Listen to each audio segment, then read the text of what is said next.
Чтобы приступить к занятию кожной мозаики и научиться казанскому шву, ничего сложного в этом нет. Нужен просто обычный станок, а можно это сделать на ребре стула, допустим. Кожа натуральная, вот такое веретено, мулине, накрученное на это веретено. Вот такая маленькая штучечка, это обычное шило со швейной иголочкой. И обычная иголка, только чуть-чуть побольше. Все. Здесь мы обычные нитки вдеваем, армированные.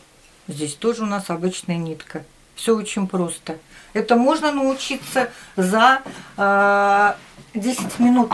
Вот как крутить вот этот шов. Поэтому я сейчас вам покажу, как он делается. Делается очень просто. Прокалывается кожа. Отступить надо где-то миллиметр от края кожи. Затем накрутить на эту иголочку 3 завитка мулине. Проколоть вторую часть кожи. Вытащить. Посмотреть, сделать петельку. Пропустить сюда ниточку с иголочкой и затянуть. Все. Вот этот прием, который достаточно прост. С обратной стороны получаются вот такие вот барашки-завитки. Подтянуть, подтянуть немножечко. Вот такие барашки. Вот таким вот образом шьются все изделия наши.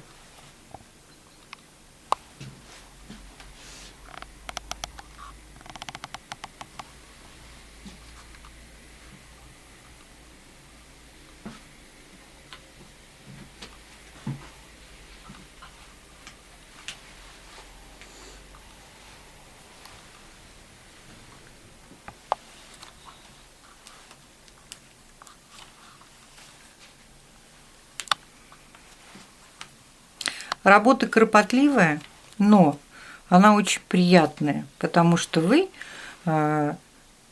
здесь соприкасаетесь с кожей, с нитками, с натуральными вещами. И потом эта работа очень успокаивает.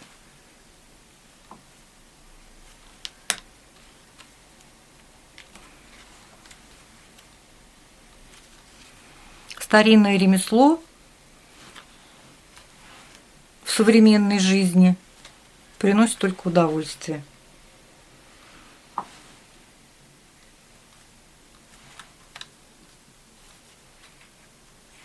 Ну, еще я хочу сказать, что мулине, когда накручивается на веретено, его надо обязательно подкручивать. То есть просто вот как бы, чтобы вот здесь вот получались скрученные, так, как тугие барашки.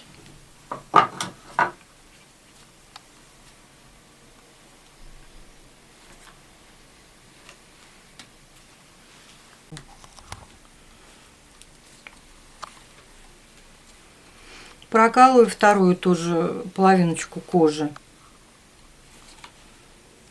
И все, так чуть-чуть затягиваем. Применение. Это можно использовать в одежде. Традиционно это использовалось в вычагах, домашних тапочках. В современном решении мы делаем панно, подушки, мебель, пожалуйста. Например, в Татарском театре у нас там в вестибюле стоит кожаная мебель. Всевозможные декоративные. Там же можно посмотреть декоративные панно на стенах большого размера. Вот. Шило надо ориентировать вот для того, чтобы не перекручивались нитки, надо просто ориентироваться. Вот здесь вот специальный такой винтик, чтобы он всегда был наверху. Нельзя перекручивать, иначе просто запутается и шов не получится.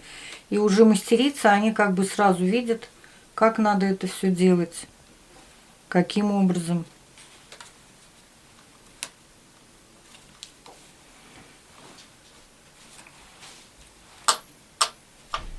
Вот таким образом. Здесь мы смотреть не будем. Вот могу опять показать. Вот такой вот получается стежок. ровный. Он играет роль соединения и играет еще декоративную функцию, потому что можно вот эти нитки менять. Потом подниму. Эти ниточки можно менять, да, то есть один стежок делает, допустим, одного цвета нитки, второй стежок вы делаете